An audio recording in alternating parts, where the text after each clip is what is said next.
Welcome. My name's Eric Hoagland, general contractor, right here in Brandenburg, Kentucky. So today I'm going to be showing you step by step exactly how to manufacture your own kitchen countertop. So whatever size you may have, whatever layout you may have, small, big, anywhere in between, if you watch this video, I'm going to show you exactly how to shape, cove, mold your counter into exactly what you want. And the finish, of course, is going to be epoxy resin.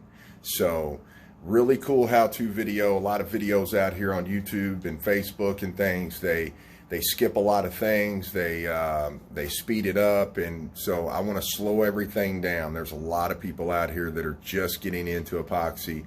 They think it's really neat, and I want you to like it and love it as much as we do. So this little guy right here behind me is just something that we've put together here in the last few days. So I'm going to show you exactly how we're going to make our brand new top, and from that point on I'll have further videos that'll follow all the way to the finish. So let's go. Hello everyone, welcome. My name's Eric Hoagland, right here in Brandenburg, Kentucky. Today we're doing part one of a video where we're going to transform and make a countertop for your kitchen completely from scratch we're going to be using birch. So 4x8 sheet of birch, premium cabinet grade wood, buy it at any local hardware store. As you can see, I've already cut out my shape. And why I wanted to start the video process here is so you can see how to go about getting your shape. So I'm going to go ahead and pull these two guys apart where I've already cut them so you can see. And basically, I had a drawing here from earlier from my customer's house, and I went to her house and I actually measured for this counter. So just like your counter at home, whatever size you're dealing with, this one just happens to be under 8 feet, so it's going to simplify things a little better, but we will show you how to hide seams, cove over, and just trick everything out and make it just look exquisite at the end. So we're going to be working with under an 8-foot sheet. If your countertop is over 8 feet, I will be having another video that's going to explain how to bond those together seamlessly so that you can create whatever length you're wanting. So with that being said, we've already got our shape out. Next, we're getting ready to, all my countertops are 1.5 inches thick. So my birch is 3/4 of an inch thick to start. I already have the raw shape cornered up, no coves yet, no turns, no everything sharp cornered, everything raw, unfinished. So this is, again, just the shape.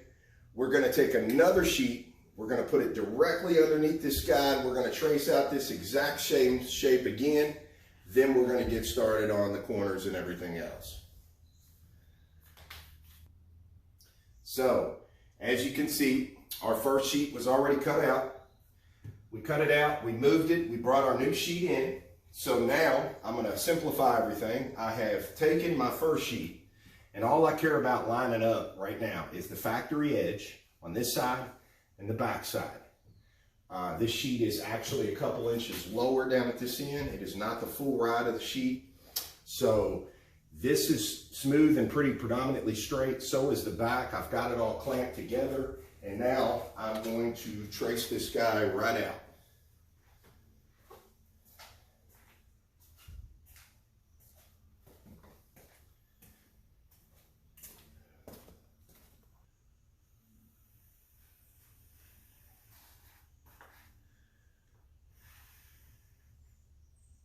So all I'm doing is tracing out my original first piece exactly.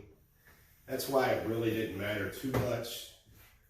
The first cut, as long as it's predominantly straight, which I used a straight edge, just cut it by hand because we're going to sand, shape, and cove all these guys once we mend them together. So now that that's traced out, I'm going to take these clamps off, and I'm going to put them and my first piece to the side for now, and I'm going to cut the second guy out so that we can get them put together.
we've done, just to bring you up on speed, we completed our second piece. As you can see, it's been flipped. We're now looking at the bottom. So before this was flipped over and that piece was actually going that way, that is correct. That is the top side of it. What we're going to do now is we're going to, since this side is already clamped up, it's very crucial at this point. The two ways we line these boards up, the cut side here, the shape of the actual counter, this is the back side because it's flipped. I have all these clamped as tight as I can get them without sanding anything yet, coving anything yet, or anything. What we're going to do is we're going to fasten these two sheets together to give us our 1.5 inch thickness that we need. So here we go. This is exactly how I do it. Other people may do it differently, but I have a regular brad nail gun. And with the brad nail gun, I'm going to start over here at my furthest point and about a 1/2 inch to 3/4 inch behind the front lip. Keep in mind, this is still upside down. You want to be about the 3/4 mark, because when we cove this later on, we don't want to be too close to the edge where we hit these little brad nails. So I'm about 3/4 of the way behind the front edge, and about every 6 to 8 inches, I'm going to make another brad nail.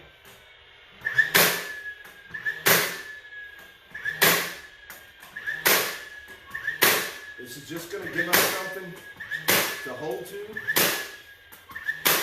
so that we can take all the clamps off. We don't have to worry about anything shifting. Again, this is why I do this upside down, so when I flip it back over, we're already in good shape. Now, just with the rest of the board, the same way. I'm going around the perimeter every 6 to 8 inches.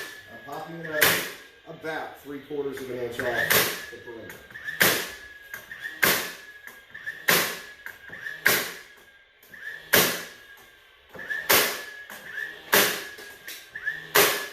Now that I've walked all that around, I'm going to come back with a drill. I've got some exterior screws. They're 1.25 inches. These are 2 3/4 sheets pushed together. So that's going to give us 1.5 inches. So in between where I just shot is where I'm going to start putting these screws. These screws are going to help draw together exactly what I just shot in there. So that what we're doing is we are sandwiching these two sheets together. We are sandwiching them together to make them extremely tight. We want that gap to be really, really small, because we're going to end up hiding both of these sheets together. We're going to hide all the seams and make it real pretty.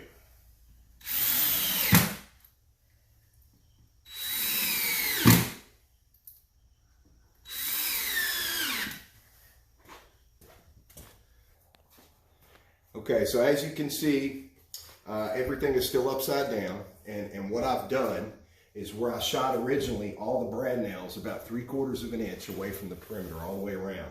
Then I went back in between the brad nails, roughly, made sure I had a screw in every corner. Then about 1 foot apart, 1.5 feet or so, all the way around the perimeter, again, keeping that at least 3/4 back so that when we come through here with a router later on, we won't be in any jeopardy of hitting these screws. So now what I'm going to do is we're going to flip this guy completely back over so that all this stuff we just secured these two sheets to, you don't see it.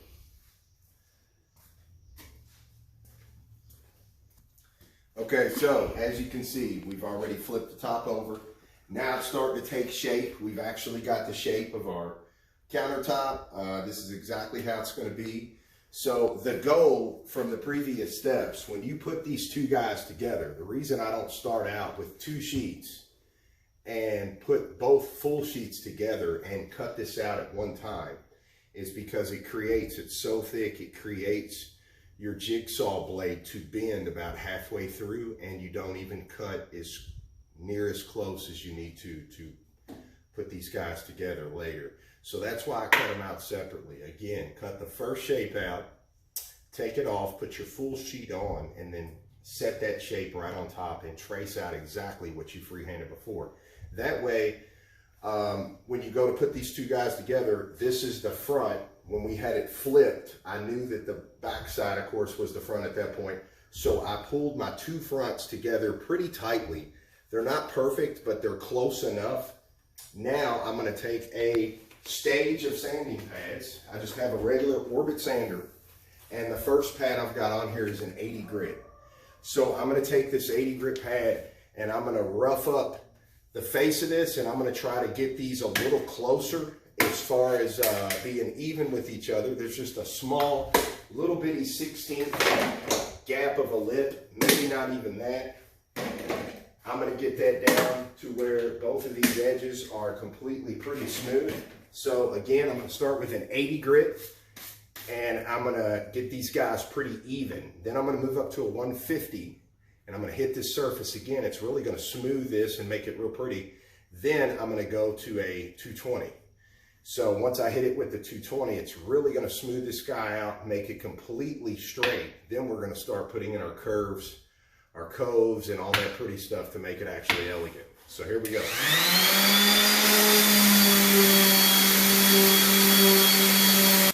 So what I want to show you right here, I've already done this first edge. Again, with the 80 grit, you can see all the little pieces here. It's just from me cutting my original two boards, putting them together. First off, look how tight this seam is, and I haven't even done anything to it yet. That is just from when I sandwiched both together. Those screws are huge underneath. They really sandwich that seam and make it pretty tight to begin with. So it's real easy to hide that seam. But what I wanted to show you here, this is how it all starts. And you can see the little frayed pieces. And if you were here in person, you could feel this little lip here that I've got that's a difference. So I just want to show you a few strokes here with the sander so you can kind of see what you need to get it to with the 80 grit, and then we can move forward.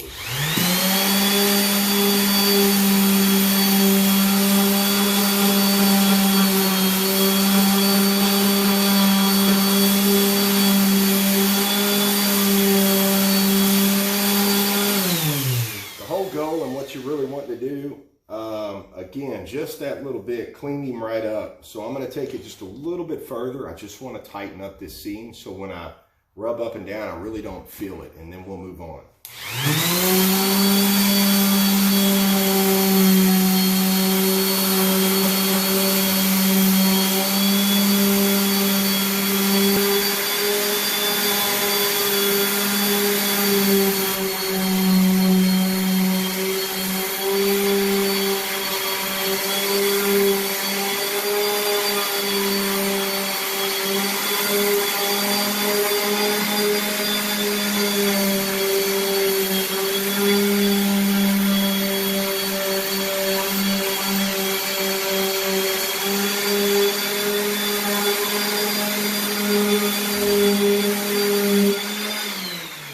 So here we are. We've already done the 80 grit, the 150, and now we're getting ready to put on the 220. So I'm going to show you the 220. I did the 80 and the 150 the same way, but since I didn't want you sitting here looking at hours of sanding. Not hours, just playing. But each case, the first 80 grit was about 10 minutes. And what I wanted you to see is how smooth this is already. When I rub my finger up and down, not only is it very smooth with the 80 and the 150, but this lip here that I still see, that line in the middle, it is very faint and I can barely feel it. So at this point, both of these are really smooth, and this guy here is just going to make it even that much smoother. So again, I'll show you this rip, then we're going to get into shaping the corners and coving this guy.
we've got now, a couple things. One, we're getting ready to put our corners, okay? Before we cove the edges over, we're gonna make our corners. Right now we've got 90-degree corners, very sharp, just like a normal countertop, a butcher block, if you will. So what I use is anything close to this. That's about the diameter I'm looking for. Maybe you want a bigger corner, maybe you want a smaller corner. This is about a good size. This is just a little guy of wet cement, found in the plumbing department. Anything about that size, $50. All I do, this is the face of my counter. So this is what I'm going to be looking at, and that would be the back wall. So this guy right here, I'm going to make sure when I put him on here, the goal here is to touch the edge of this can to the edge of here, and the edge of this can to the edge of here.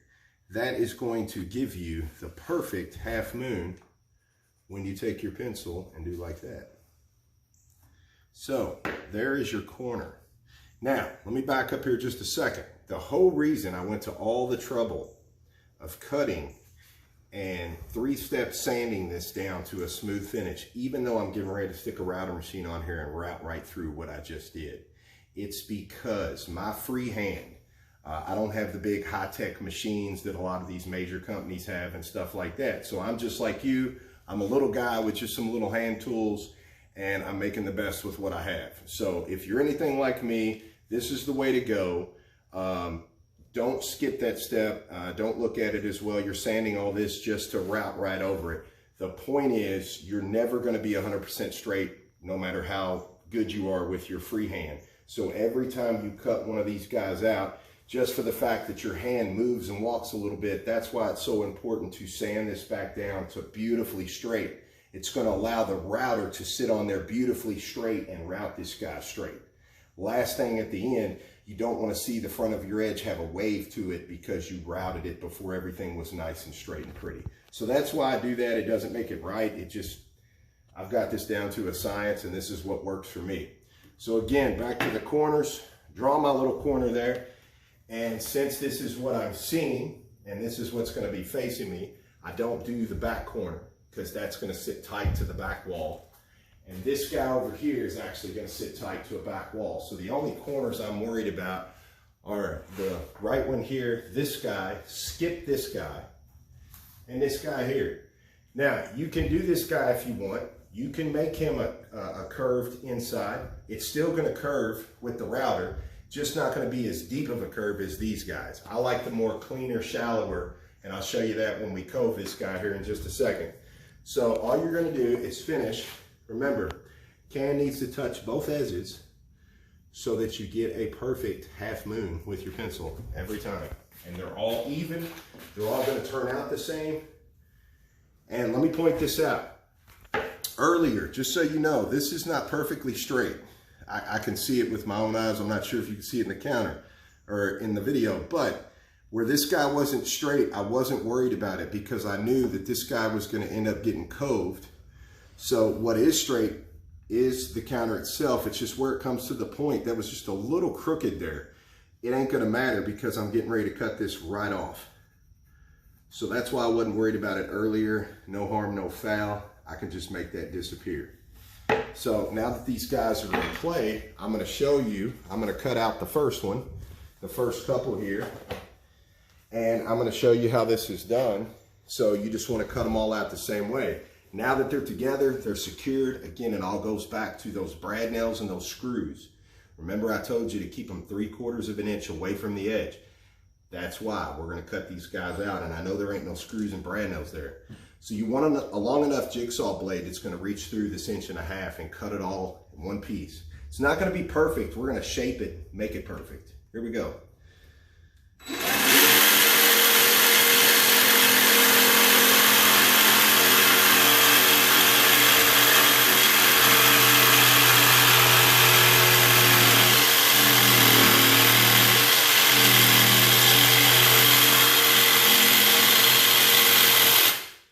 Make sure as you're cutting that, try to keep that blade as straight as possible. You want to make sure you're on the table good and go with that curve. So if you have to back up and get another running start, make sure it's in the part that you're going to be cutting off. Wrap it around and make sure to come all the way out, rotating clean. That way you've got predominantly a nice shape already to start with.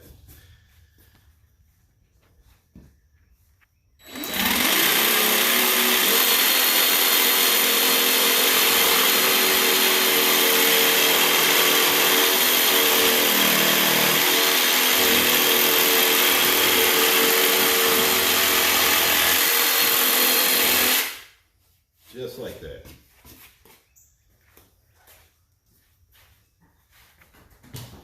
Mike, your pie's in. All right, so we've cut out all three. We've got the shape. Of course, it looks a little rough at the moment, but the same 220 pad that we just got done smoothing all this stuff with, we're just going to shape this guy. I'm going to show you how to shape him. We're going to get him rounded out and even. When I'm looking down on top of this, the bottom here is sticking out a little past the top. So that's normal. Now we're going to take the sanding pad and Orbit sander, and we're just going to keep going over, back and forth until we get this corner real good and smooth. Here, let me show you. Let me show you. Right here. If we can look down right on that guy, you can kind of see how the bottom sticks out past the top. So the point is, once we start sanding this, we're going to rotate this guy and just keep rounding him, keep rounding him, keep rounding him until he smooths out to a nice finish.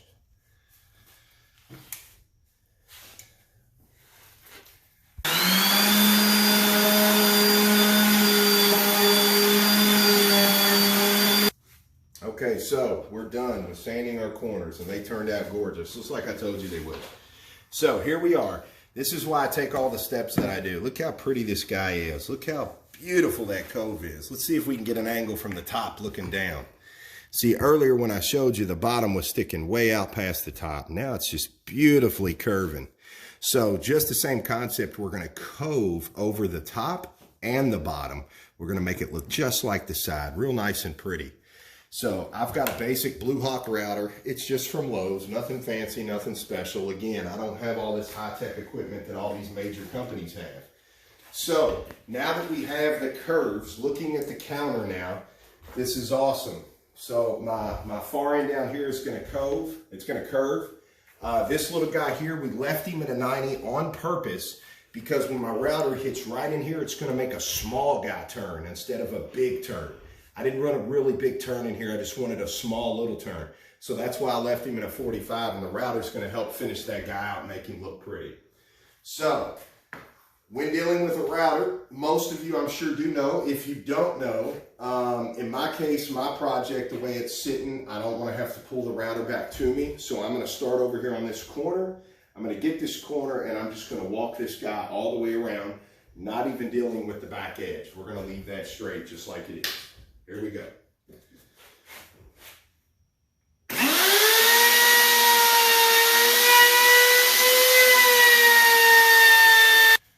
So I've just started just a little, so I just want you to see what's going on. So I've coved already from here to here. Look how pretty that just rolls over. We're going to do the bottom the same way. I just want to show you, you need to make sure at the starting point that you almost start completely where the 90 begins and back up a little bit if you have to get that perfectly straight and going. And then you're just going to glide and follow that around. When you get to the corner, you need to rotate as you go around that corner to keep that same shift pattern all the way through. So it should look similar to this right here.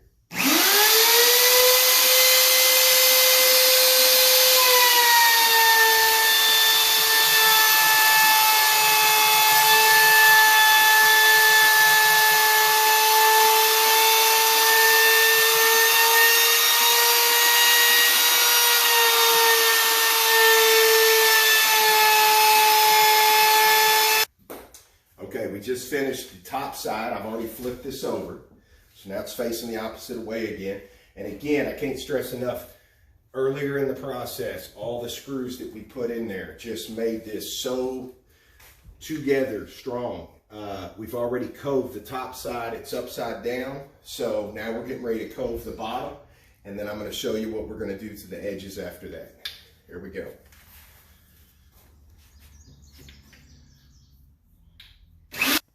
Okay, so we have everything coved and shaped now. Remember, we made our corners first, all right? Then we coved the top. We coved all the way around the top. We coved all the way around the bottom. So each one of these boards were 3/4. That gives us 1.5 inches. The coving bit that I used was a 1/2 inch. It was a 1/2 inch cove round. So the 1/2 inch started at the 3/4 point, and that's why it coves right up on top, and it's going to allow everything to slide over later. So now you see why I go to the trouble of sanding all those guys first, because it makes the cove and everything just look completely beautiful. And here's the corner that I told you would come out real nice, right through here. So what we're going to do now is, this is the point where I'm going to take another 220 pad, this time no sander. I'm going to take this one with my fingers. And all I'm going to do now is I'm going to take the shape of this counter flatly on there, bending over with my thumb and my other finger, and I'm going to pull this guy back and forth best I can there. And I'm just going to sand this guy by hand pretty smooth. Be careful where the circles are. You'll get a little shard to come up in there and want to stab it. So if you get a bad spot, just try to get him off before you get going on any one of those edges. But here's what you want to do. You just want to sand this ever so slightly. And we're just looking to get any of the big stuff here. We're not looking to put a lot of pressure on here. Just a light little sand. Just to get any of the stubblies, anything like that. Your edges, just clean them up. Make them look really nice and pretty. So I'm not putting a lot of pressure on here at all. I'm just going through to get any of those shards that stick out and would catch anything at a later date. Now what we're getting ready to do after I sand this around and buff this guy just a little, what we're getting ready to do, the next step is we're going to hide this seam. And we're going to hide any of our, if you can get a close-up right here. See this little guy right there? It's just embedded in the wood. It's no big deal. Because when we go to hide this seam right here, we're going to hide this guy as well. And we're going to get any of these imperfections on our surface, these deep gashes that were just in the wood, just from buying it off the shelf. They just happen to be there. I'm going to show you how to make all that disappear before we get into making this guy really pretty with epoxy.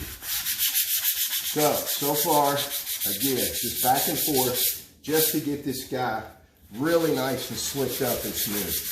We just don't want any of those hairs or fibers getting in our next step of the process. All these little guys that we're going to end up filling in along with the seam right here. We just don't want any of these little hairs, little fibers from the board sticking in.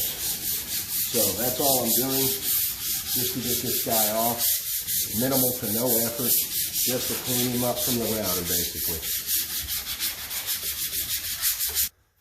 All right, so everything has been coved beautifully. We just got done sanding, front edge, 220, nothing aggressive, just with our hand. Now we're going to finish out. Okay, prep is all about the finish. You're not going to have a pretty finish if you don't take the time to do all these steps correctly on the not so pretty. This is how we get this foundation, if you will, our canvas. This is how we get it so pretty through the finish that we apply with the epoxy, is because our base is just slamming. So right now what I'm going to do is get all the imperfections out of this top board. I've got a gash right here. It's got a little three-dimensional to it. It's embedded. It's a little gash. It's nothing major, but when I run my finger over it, I can feel the difference. So I'm going to take that same 220 before we get into fixing these guys.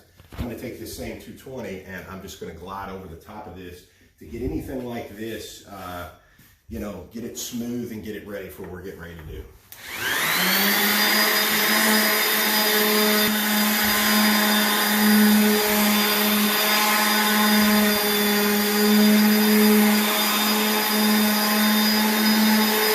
Go ahead and hit your back as you're sanding. We're going to go ahead and hit the back edge. You're never going to see that. It's going to be up against the wall, but it's going to get all these frayed pieces and everything to get off at the same time.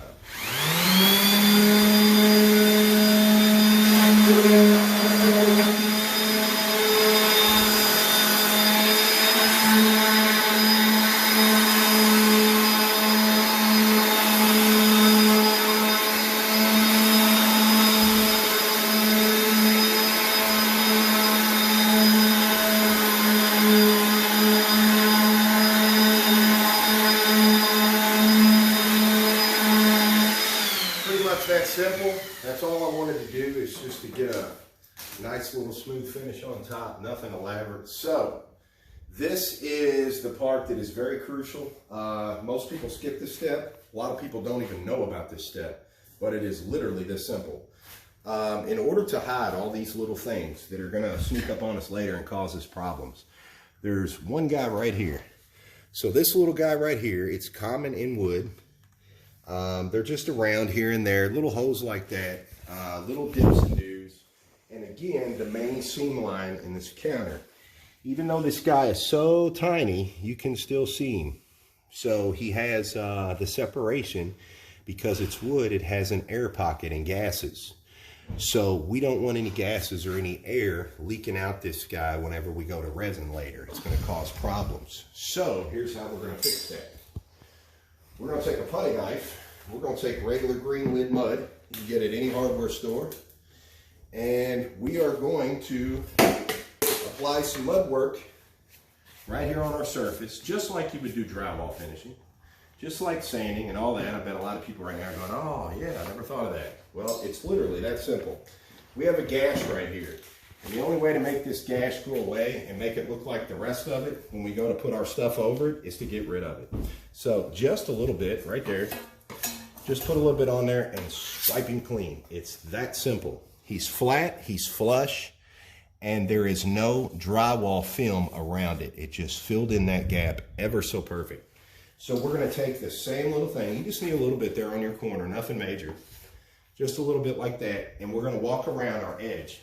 And all those places that I was telling you about, like for instance right here, we're going to take a little bit of this mud, and we're going to put a little bit of this guy in here. We're going to take our finger and just wipe him away clean, just like that. Just a little bit. That's all it takes. So we're going to continue this process all the way around, and we're going to be plugging any of these guys that we see so that they don't give us problems later with air pockets. So even if it's really small and you don't think it's a big deal, it has air in it. Plug it. It just takes a little bit. Wipe it clean with your finger, just like that. It's filled in and it won't shove out any air later and cause your epoxy harm. Okay, so we have already finished. We went all the way around and got all the little imperfections here. Now we're going to, I want you to get a really good shot right here.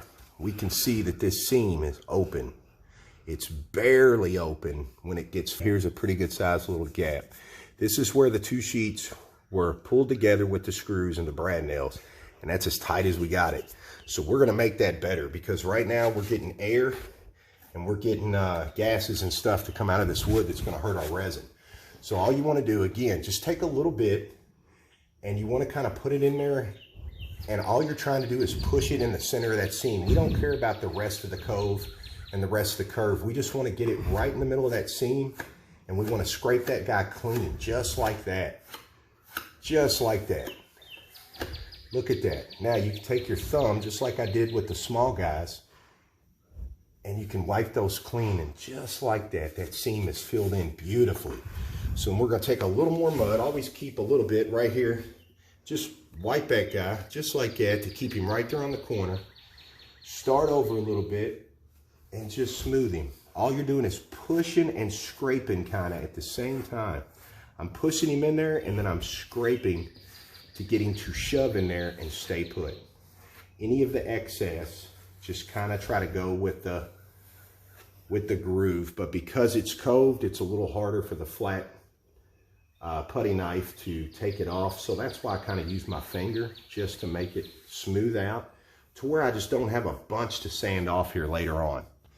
Just like that, that entire seam has been mudded already, and we're just going to move on around the table and on down the line. We're just going to keep that guy getting closed the further we go, so he don't mess us up later on. All right, so what I've done now is, you can see that earlier where I showed you in the video to take your putty knife and to rake it and close all these guys in, this is what you're looking for. This is how it should look. I can no longer see that center seam that makes these two pieces look like two. It just looks like one now. So the same 220 grit as I used earlier before we ever put any mud work on here, that's what we're going to use to take shape around these corners, and we're lightly just gonna buff this guy when he dries. Okay, so we've let the mud sit on here a while. As you can see, it all done really well. We closed up all the seams. So just like earlier, 220 right in your hand, and you just want to lightly, just lightly, ever so lightly, just buff the edges and just that center. You don't want to buff too much. We're not trying to take all the mud work off. We're just trying to get it smooth from my fingers or anything like that. You're basically just wiping over it, just getting some of that dust back and getting it predominantly even so that it's shaped really well. Okay, so we've got everything finished out. The edges look great. They're completely sanded, shaped, coved. Now we're gonna go ahead and cut the sink part out. This is where my sink went earlier. So your sink might be in a different spot. The way I go about getting the sink dimensions, normally if you're buying a brand new sink, it comes with a template. So you can put the template down according to where your sink's gonna fit in. You have to get a clear measurement off one of your two walls, or if your countertop ends freely with no wall. In this case, my back wall is back here. This is looking at the front, and there is a wall where this is going over on this side. This wall over here, there is no wall. So my sink needs to be right here. I've already measured, since I do have a wall over here where this is going. Really, it don't matter. Just pick one end or the other, and whichever end you decide to get your measurements from at the location you're doing your counter at, just make sure you're consistently measuring from the same side again when you're making your top. So where I was at my customer's home, I measured exactly where their sink hit into play off the right side of their wall. So when I made mine, I just made sure that those measurements fell right into play, just like so. And then she had 2 inches off the back. So I started my line 2 inches off the back, and then of course she was 1 inch from the front. So that's how I got my sink dimensions. You want to use, I use a jigsaw to cut this out, and I use a drill bit just to get a hole started somewhere so I can get my jigsaw into play. So just like this, pop you a hole.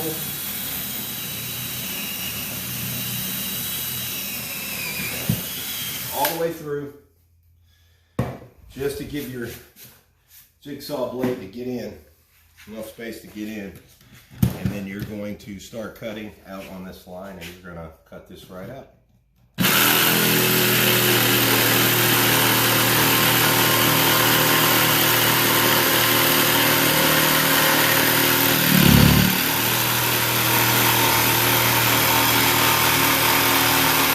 All right, so now that we've got the sink cut out, it's exactly where it's going to go. All I'm going to do now, the table is predominantly done. I'm just going to clean up these raw edges here, get them sanded so that when I do the resin later, we're not catching all these little guys.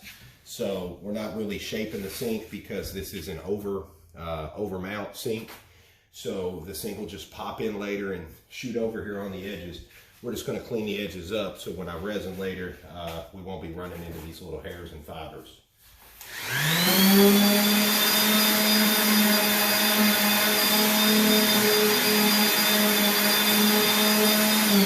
Just like you see me doing, we're not trying to sand much at all. We're just trying to get a clean edge, just so we've got something to work with. Again, we're not going to be seeing none of this once the sink goes into play.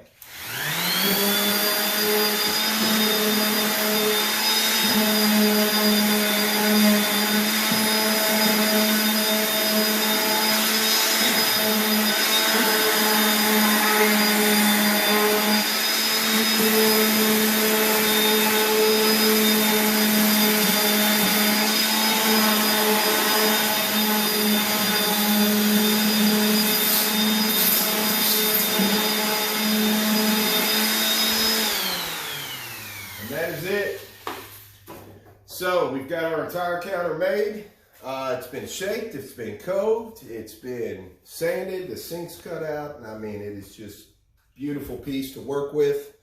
So excited to move on to the next step. So again, thanks you all for watching. I hope this helps with whatever countertop you're trying to create. I hope it gives you a good guide to go by, but this is what you need to be working with. Tune in next time. Be sure to subscribe. Eric Hoagland, General Contractor, right here in Brandenburg. Follow me on YouTube, Facebook. We're pretty well known. So if you want to make your own counter from scratch, this is exactly how you do it. Until next time, look out for my next video. I'm going to show you all exactly how to resin this guy and just make him just phenomenal. So until next time, you all have a great day. Thanks.